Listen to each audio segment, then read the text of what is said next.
അങ്ങനെ രാഹുൽ സദാശിവൻ്റെ ഒടിയൻ the age of ഇല്യൂഷൻ്റെ poster ഇറങ്ങിയിരിക്കുകയാണ്.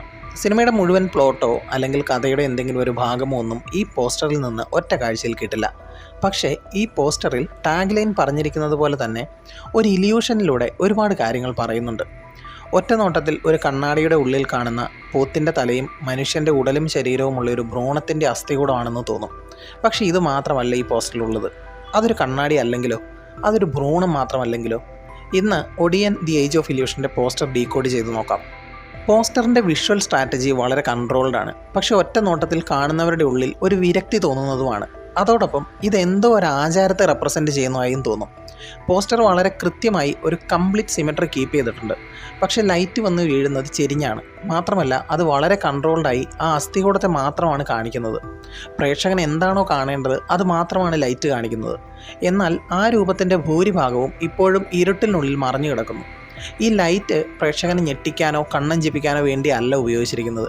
പകരം ഇതൊരു റീഡിംഗ് എഫക്റ്റ് സൃഷ്ടിക്കുകയാണ്. നമ്മളത് വായിക്കണം, പരിശോധിക്കണം എന്നതുപോലെ. അതായത് പ്രേക്ഷകൻ ഇവിടെ കൺസ്യൂമർ അല്ല, ഒരു ഇൻവെസ്റ്റിഗേറ്റർ ആവുകയാണ് വേണ്ടത്. ഇതിനു മുൻപിറങ്ങിയ രാഹുൽ സദാശിവൻ്റെ DS ഇറയുടെ അനൗൺസ്മെൻറ്റ് പോസ്റ്റർ ഡീകോഡിങ്ങിൽ ഞാൻ പറഞ്ഞൊരു കാര്യമുണ്ടായിരുന്നു. ആ പോസ്റ്ററിൽ അവർ ഉപയോഗിച്ചിരുന്ന ടെക്നിക്ക് KRS-Q ആയിരുന്നു എന്നത്. KRS-Q എന്ന് പറയുന്നത് വെളിച്ചവും ഇരുട്ടും തമ്മിലുള്ള ശക്തമായ കോൺട്രാസ്റ്റ് ഉപയോഗിച്ച് ഭാഗികമായ സത്യങ്ങൾ മാത്രം വെളിപ്പെടുത്തുന്ന, അതോടൊപ്പം ഒരു 3D ഫീൽ നിലനിർത്തുന്ന ഒരു ശൈലിയാണ്. ഈ പോസ്റ്റർ നിങ്ങളുടെ ഡിവൈസിലൊന്ന് സൂം ഔട്ട് ചെയ്ത് നോക്കിയാൽ ഇത് കൃത്യമായി മനസ്സിലാവും. ചുറ്റുമുള്ള ഫ്രെയിമും അകത്തുള്ള രൂപവും ഒരു 3D ആയി തോന്നും. ഇവിടെയും KRS-Q ടെക്നിക്ക് തന്നെയാണ് ഡിസൈനേഴ്സ് ആയിട്ടുള്ള എസ്തെറ്റിക് കുഞ്ഞമ്മ ഉപയോഗിച്ചിരിക്കുന്നത്. സാധാരണ ലൈറ്റ് വീഴുന്നത് ഒരു ഉത്തരത്തിലേക്കാണ്, ഒരു സൊല്യൂഷനിലേക്കാണ്. പക്ഷേ ഇവിടെ ലൈറ്റ് വീഴുന്നത് ഒരു മിസ്റ്ററിയിലേക്കാണ്, ഒരു രഹസ്യത്തിലേക്ക്. അതുകൊണ്ട് തന്നെ പോസ്റ്ററിൻ്റെ സബ് ടൈറ്റിലായ ദി ഏജ് ഓഫ് ഇല്യൂഷൻ എന്ന വാചകവുമായി ഈ ലൈറ്റിംഗ് പൂർണ്ണമായും പൊരുത്തപ്പെടുന്നു. ബാക്ക്ഗ്രൗണ്ടിലെ ഇരുട്ട് വെറുതെ ബ്ലാക്ക് അടിച്ച് ശൂന്യമായൊരു വിഷ്വൽ സ്പേസ് കാണിക്കുകയാണ് ചെയ്തിരിക്കുന്നതെന്ന് എനിക്ക് തോന്നുന്നില്ല. കഥയുടെ വലിയൊരു ഭാഗമാണ് ഈ ഇരുട്ട് നിറഞ്ഞ പശ്ചാത്തലം. പോസ്റ്ററിലെ പൂർണ്ണമായും നിറഞ്ഞു നിൽക്കുന്ന ബ്ലാക്ക് ബാക്ക്ഗ്രൗണ്ട് ഒരു നരേറ്റീവ് ടൂളാണ്. അതെന്തൊക്കെയോ മറയ്ക്കുന്നുണ്ട്, എന്തൊക്കെയോ ഒളിപ്പിക്കുന്നുണ്ട്. കുറച്ചുകൂടി കൃത്യമായി പറഞ്ഞാൽ അത് ഒളിപ്പിക്കുന്നത് ഒടിയനെ തന്നെയാവാം. ഒടിയൻ്റെ ആക്രമണങ്ങളൊക്കെ ഇരുട്ടിൻ്റെ മറവിലായിരുന്നല്ലോ. ഇരുട്ടിന് പ്രാധാന്യം നൽകി അതോടൊപ്പം ആരും ശ്രദ്ധിക്കാതെ വെളിച്ചത്തെ ഒരു ഇല്യൂഷനായി കാണിക്കുന്നു. ഇനി പോസ്റ്ററിൻ്റെ ഏറ്റവും ഇൻട്രസ്റ്റിംഗ് ആയ ഭാഗത്തേക്ക് വരാം. സെൻറ്ററിലുള്ളത് ഒരു കണ്ണാടിയും അതിനുള്ളിൽ കാണുന്നത് ഒരു പ്രതിബിംബവും ആണെന്നുള്ള വിശദീകരണമാണ് ആദ്യമേ തോന്നുക. ആ കാഴ്ചപ്പാട് ഞാൻ അംഗീകരിക്കുന്നു. പക്ഷേ എൻ്റെ ഒരു കാഴ്ചപ്പാടിൽ അതൊരു കണ്ണാടിയല്ല, അതൊരു ഓവൽ ഫ്രെയിമാണ്. സാധാരണയായി ഇത്തരത്തിലുള്ള ഫ്രെയിമുകൾക്കുള്ളിൽ നമ്മൾ പ്രതീക്ഷിക്കുന്നത് ഒരു മനുഷ്യൻ്റെ മുഖമോ ഒരു വ്യക്തിയുടെ ചിത്രമോ ആയിരിക്കും. പക്ഷേ ഇവിടെ അങ്ങനെയല്ല. ഒരു ഫ്രെയിമിൽ പോത്തിൻ തലയും മനുഷ്യൻ്റെ ഉടലുമുള്ള ഒരു അസ്ഥികൂടത്തിൻ്റെ പോർട്രേറ്റ് ആണുള്ളത്. വെറുതെ ഗൂഗിളിൽ കയറി ബറൂക്ക് ഓവൽ ഫ്രെയിം എന്ന് സെർച്ച് ചെയ്താൽ ഇതുപോലത്തെ ഒരുപാട് ഫ്രെയിമുകൾ കാണാൻ കഴിയും.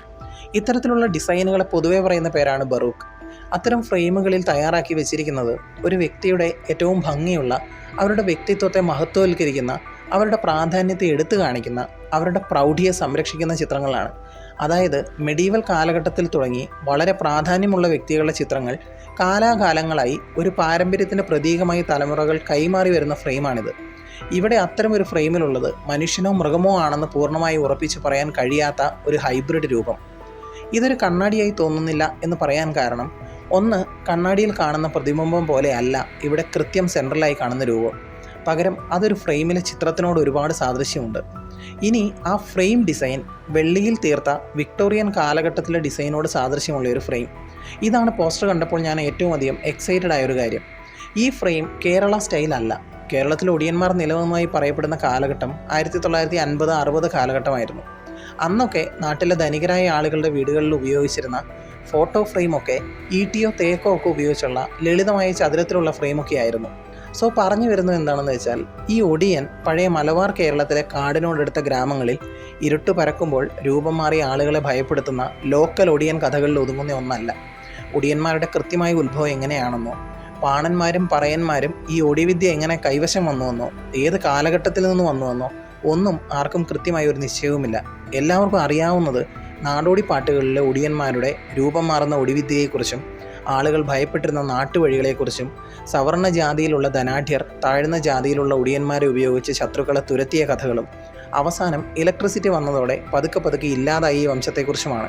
പക്ഷേ ഇവരുടെ തുടക്കം അങ്ങ് യൂറോപ്പിൽ വിക്ടോറിയൻ കാലഘട്ടത്തിൽ എവിടെയോ ആണെങ്കിലോ, അവിടെ നിന്നും ഇങ്ങോട്ട് വന്നതെങ്കിലോ, പോസ്റ്ററിൻ്റെ സെൻറ്ററിലുള്ള രൂപത്തെ മായ്ച്ചു കളഞ്ഞാൽ ആർക്കും എളുപ്പത്തിൽ മനസ്സിലാകും ഇതൊരു കേരള സംസ്കാരത്തിൻ്റെ ഭാഗമായ വസ്തു അല്ല എന്നുള്ളത്.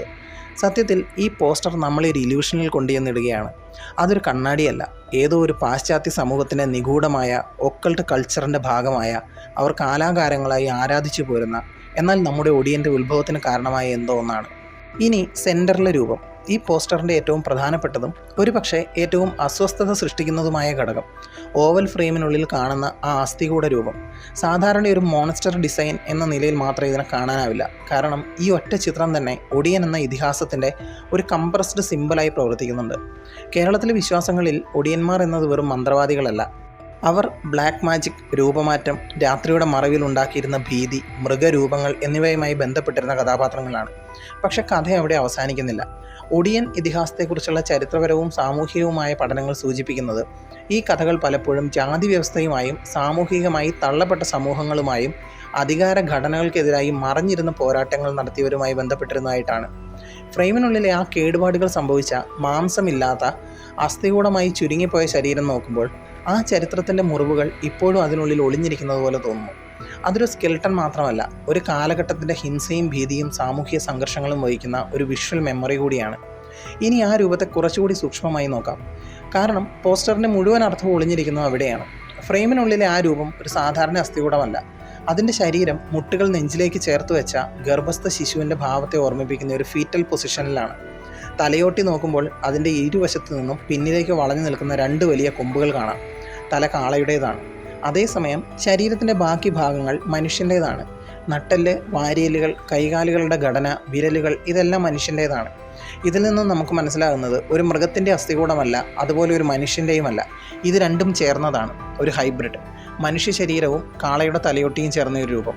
അതുകൊണ്ട് തന്നെ ഈ ചിത്രം ഒരേ സമയം 3 വ്യത്യസ്ത ആശയങ്ങൾ സൂചിപ്പിക്കുന്നുവെന്ന് കരുതാം. ആദ്യത്തേത് രൂപമാറ്റം. ഒടിയൻ ഇതിഹാസത്തിൻ്റെ ആശയം തന്നെ ഷേപ്പ് ഷിഫ്റ്റിംഗ് ആണ്. മനുഷ്യനിൽ നിന്നും മൃഗത്തിലേക്കും മൃഗത്തിൽ നിന്നും മറ്റൊരു രൂപത്തിലേക്ക് മാറാൻ കഴിയുന്ന ഒരു സാന്നിധ്യം. ഈ സ്കെലട്ടൺ ആ രൂപമാറ്റത്തിൻ്റെ മധ്യഘട്ടത്തിൽ നിശ്ചലമായി നിൽക്കുന്ന ഒരു രൂപം പോലെയാണ്. പൂർണ്ണമായും മനുഷ്യനുമല്ല, പൂർണ്ണമായും മൃഗവുമല്ല, രണ്ടിനുമിടയിൽ കുടുങ്ങിക്കിടക്കുന്ന ഒരു ജീവി. രണ്ടാമത്തെ അർത്ഥം അതിലും അസ്വസ്ഥമാക്കുന്നതാണ്. ആ ഫീറ്റൽ പൊസിഷൻ, ഭ്രൂണത്തിൻ്റെ രൂപം. ശരീരം ചുരുണ്ട് കിടക്കുന്ന ആ ഭാവം ഒരു ഫീറ്റസിനെ ഓർമ്മിപ്പിക്കുന്നു. ഇവിടെയാണ് ഒടിയൻ ഇതിഹാസത്തിലെ ഏറ്റവും ഭയാനകമായ വിശ്വാസവുമായി ഈ പോസ്റ്റർ ബന്ധപ്പെടുന്നത്. ജനവിശ്വാസങ്ങളിൽ ഒടിയൻ്റെ ശക്തിയുടെ ഉറവിടമായി പറയപ്പെടുന്ന ഒരു ഘടകം ഗർഭസ്ഥ ശിശുവിൽ നിന്നുള്ള ദ്രാവകവുമായി ബന്ധപ്പെട്ട കഥകളാണ്. അത് യാഥാർത്ഥ്യമാണോ എന്നത് വേറൊരു ചർച്ചയാണ്. കഥ ഇങ്ങനെയാണ്. ജനവിശ്വാസങ്ങൾ അനുസരിച്ച് ഒടിയന്മാർക്ക് ഈ മായാശക്തി ലഭിച്ചത് ഒരു പ്രത്യേക തൈലത്തിൽ നിന്നാണെന്ന് പറയപ്പെടുന്നു. ആ തൈലം അവർ ഇയർ ലോബുകളിൽ അഥവാ കർണദളത്തിൽ പുരട്ടുമെന്നാണ് വിശ്വാസം. എന്നാൽ ആ തൈലത്തിൻ്റെ ഉറവിടത്തെക്കുറിച്ചുള്ള കഥയാണ് ഏറ്റവും ഭയപ്പെടുത്തുന്നത്. പണ്ട് മുതലേ പ്രചരിച്ചു വരുന്ന ചില കഥകൾ പ്രകാരം ആ ദ്രാവകം ഗർഭസ്ഥ ശിശുവിൽ നിന്നുള്ള അമ്നിയോട്ടിക് ദ്രാവകത്തിൽ നിന്നാണ് ലഭിച്ചതെന്ന് വിശ്വസിക്കുന്നു. ഈ വിശ്വാസമനുസരിച്ച് ഒടിയന്മാർ അവരുടെ ലക്ഷ്യമായി തിരഞ്ഞെടുക്കുന്നത് ആദ്യ ഗർഭധാരണം അനുഭവിക്കുന്ന സ്ത്രീകളെയായിരുന്നു. പകൽ സമയത്ത് സാധാരണ തൊഴിലാളികളായോ അടിയാളന്മാരായോ സമൂഹത്തിനുള്ളിൽ ജീവിച്ചിരുന്ന ഒടിയന്മാർ ഇരയെ തിരിച്ചറിയുകയും പിന്നീട് ലക്ഷ്യമിടേണ്ട സ്ത്രീയുടെ വീട് അടയാളപ്പെടുത്തുകയും ചെയ്യും. രാത്രിയായാൽ മന്ത്രവാദത്തിൻ്റെ ശക്തി ഉപയോഗിച്ച് ഉറക്കത്തിലായിരുന്ന ആ സ്ത്രീയെ അവർ പോലും അറിയാതെ വീട്ടിൽ നിന്ന് പുറത്തേക്ക് നടത്താൻ പ്രേരിപ്പിക്കും. പിന്നീട് മുൻകൂട്ടി നിശ്ചയിച്ച സ്ഥലത്ത് ഒടിയൻ അവളെ കാത്തു നിൽക്കും. അവിടെ വെച്ച് ഗർഭദ്രവം ശേഖരിക്കും. ഓരോ കുട്ടിയിൽ നിന്നും ലഭിക്കുന്ന ദ്രവം വളരെ കുറച്ചായിരിക്കുമെങ്കിലും ഒരുപാട് ഒടിവിദ്യകൾക്ക് അത് മതിയാവുമായിരുന്നു. എങ്ങനെയാണ് ഈ ദ്രവം ശേഖരിക്കുന്നത് എന്നൊക്കെ കഥകളുണ്ടെങ്കിലും അത് ഞാൻ ഈ വീഡിയോയിലൂടെ പറഞ്ഞാൽ മിക്കവാറും ആരെങ്കിലും റിപ്പോർട്ട് അടിക്കാൻ സാധ്യതയുള്ളതുകൊണ്ട് പറയുന്നില്ല. വളരെ ഭീകരമായ രീതികളൊക്കെ നാടോടി കഥകളിലുണ്ട്. ഇവിടെ ശ്രദ്ധിക്കേണ്ട ഒരു പ്രധാന കാര്യം, ഈ സംഭവങ്ങൾക്ക് ചരിത്രപരമായ തെളിവുകളൊന്നുമില്ല. പറഞ്ഞു വന്നത് ഈ സെൻട്രൽ ഫിഗറിൻ്റെ രണ്ടാമത്തെ അർത്ഥം ഭ്രൂണവുമായി ബന്ധപ്പെട്ട ഒടിയൻ്റെ കെട്ടുകഥകളാണ്. മൂന്നാമത്തെ അർത്ഥം ഈ സ്കെൽട്ടൺ ഒരു അവശിഷ്ടം പോലെയാണ്, ഒരു ഫോസിൽ, ഒരു തിരിശേഷിപ്പ്, ജീവിച്ചിരുന്ന ഒന്നിൻ്റെ അടയാളം, ഒടിയൻ എന്ന പാരമ്പര്യത്തിൻ്റെ പ്രതീകം. ഒടിയനും ഒടിയൻ്റെ ഇരയും ഒടിയൻ്റെ അവശിഷ്ടവും എല്ലാമായി ഈ ബൊവൈൻ സ്കൾ ഹ്യൂമൻ സ്കെൽട്ടനെ കാണാം. ഒരു ഫോക്ക് ഹൊറർ ആണെന്ന് ഉറപ്പിച്ച് പറയാവുന്ന വിഷ്വൽ. അതിനോടൊപ്പം ലിമിറ്റഡായ കളർ പാലറ്റ്, കറുപ്പ്, മങ്ങിയ സിൽവർ, ഗോൾഡ്, ബ്രൗൺ നിറങ്ങൾ മാത്രമാണ് പോസ്റ്ററിലുള്ളത്. ഒടിയൻ എന്ന് ഇംഗ്ലീഷിൽ എഴുതിയിരിക്കുന്നതിൽ ഓയുടെ നടുക്കൊരു കുത്തും അതുപോലെ അവസാനത്തെ 2 അക്ഷരങ്ങൾ ഗ്രീക്ക് ഭാഷയിലെ ലാംഡ, പൈ ഒക്കെ ഉപയോഗിച്ചിരിക്കുന്നത് എന്തെങ്കിലും പാശ്ചാത്യ ബന്ധം കാണിക്കുവാനായിരിക്കുമെന്ന് തോന്നുന്നു. മെഡീവൽ കാലഘട്ടത്തിലെ ഡിസൈനോട് കൂടിയ ഫ്രെയിം, അതിനുള്ളിൽ ഒടിയൻ്റെ അസ്ഥികൂടം. പ്രദർശിപ്പിക്കുന്ന ആ അസ്ഥികൂടം ഒരു കാലത്ത് മനുഷ്യർ ഒരു സാധാരണ മൃഗത്തേക്കാൾ ഭയാനകമായ ഒന്നിനെ, രൂപൻ മാറാൻ കഴിവുള്ള ഒരു ഒടിയനെ കീഴടക്കിയിരുന്നു എന്നതിനുള്ള തെളിവായിരിക്കാം. സ്വാഭാവികമായി ഇങ്ങനെ ഒരു പോസ്റ്റർ കാണുമ്പോൾ ഉണ്ടാകുന്ന ചോദ്യങ്ങൾ തന്നെ ഭയാനകത നിറഞ്ഞു നിൽക്കുന്നു. ഇതിനെ ആരാണ് കൊന്നത്? ആരാണ് ഈ അസ്ഥികൂടം സംരക്ഷിച്ചു വെച്ചത്? എന്തുകൊണ്ട് ഈ ഫ്രെയിം? ഇതിൻ്റെ ഉടമ ആരാണ്? രാഹുൽ സദാശിവൻ എന്താണ് കുക്ക് ചെയ്യാൻ പോകുന്നതെന്ന് കാത്തിരുന്ന് കാണാം. ഒരു കാര്യം കൂടി പറഞ്ഞുകൊള്ളട്ടെ, പൃഥ്വിരാജിനെ ഹൊറർ സിനിമയിലേക്ക് കൊണ്ടുവരാൻ വലിയ ബുദ്ധിമുട്ടില്ല എന്നാണ് തോന്നുന്നത്. എന്തെങ്കിലും super natural, horror, myth, conspiracy ഒക്കെ ഉണ്ടെന്നറിഞ്ഞാൽ രാജുവേട്ടൻ ഒന്നെങ്കിൽ അഭിനയിക്കും അല്ലെങ്കിൽ പ്രൊഡ്യൂസ് ചെയ്യും. Velli Nakshatram, Ananthabhadram, nine, Adam John, star, Kumari, cold case, Ezra, ഇതിനൊക്കെ പുറമെ ലൂസിഫർ. അപ്പോൾ പിന്നെ ഒടിയൻ കൃത്യമായ കൈകളിലേക്കാണ് എത്തിയിരിക്കുന്നത്.